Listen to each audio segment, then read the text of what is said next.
Bismillahirrahmanirrahim. Assalamualaikum warahmatullahi wabarakatuh. Alhamdulillahirrahmanirrahim. Alhamdulillah. Salatan ala nabiyillah Muhammad ibn Abdillah wa ala alihi wa mawala amma ba'du.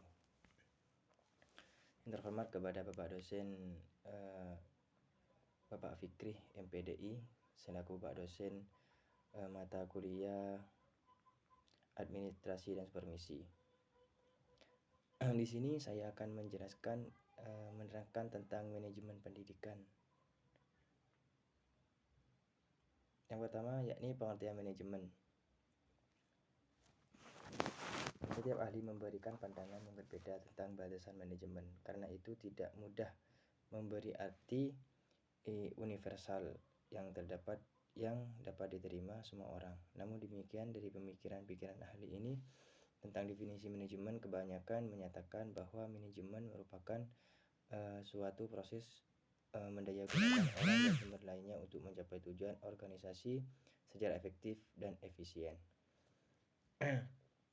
Untuk selanjutnya yakni berikut ini merupakan definisi manajemen dari beberapa ahli.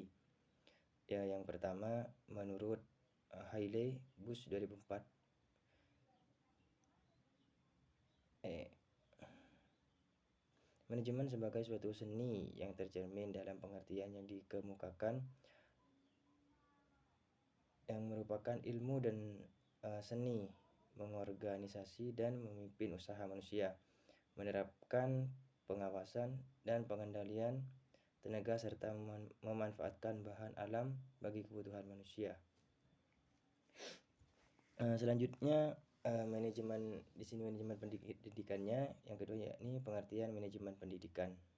Secara sederhana manajemen pendidikan adalah suatu lapangan dari studi dan praktisi yang terkait dengan organisasi pendidikan.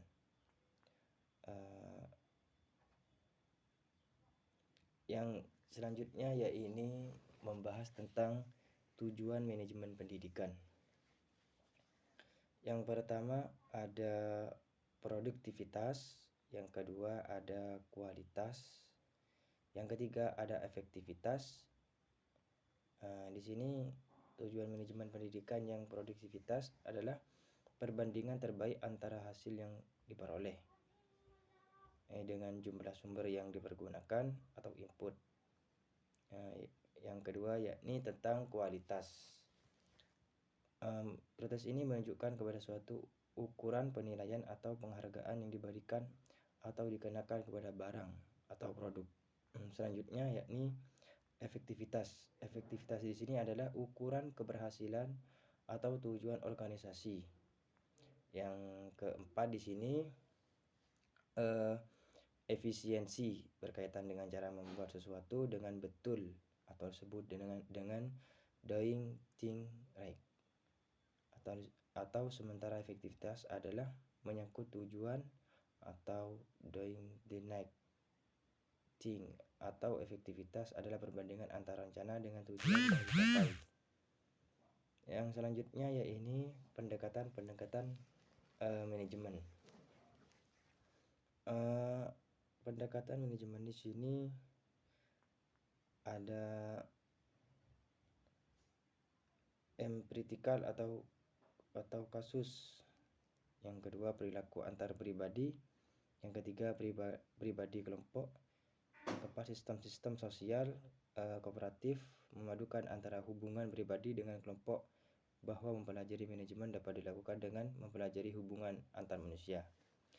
Yang enam yaitu teori keputusan, yang ketujuh sistem, yang kedelapan matematikal atau manajemen sainsi, yang sembilan kontingensi atau situasional, yang ke-10 yakni peran-peran manajeran, yang 11 yakni operasional.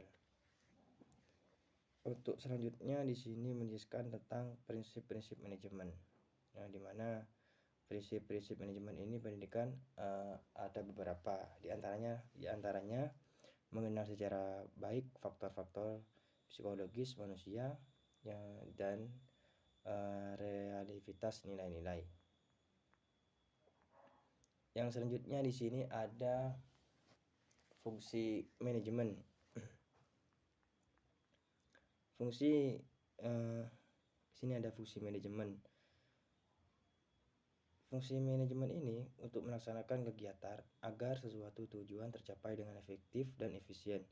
Secara tegas tidak ada rumusan yang sama dan tujuan tercapainya dengan efektif dan efisien. Secara tegas tidak ada rumusan yang sama dan berlaku umum untuk fungsi manajemen.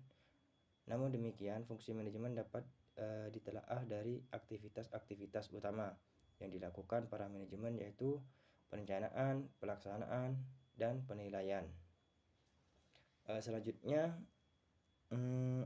proses manajemen.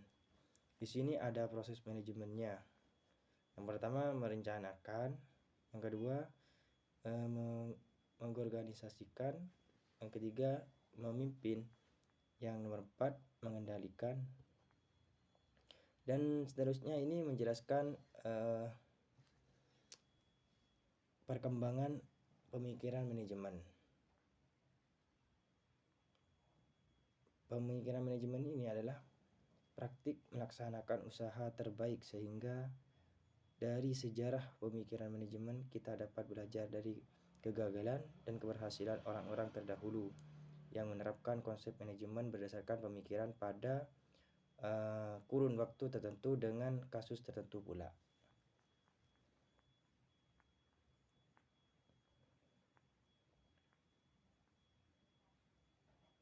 Yang selanjutnya yakni pendekatan kontingensi atau pendekatan situasional.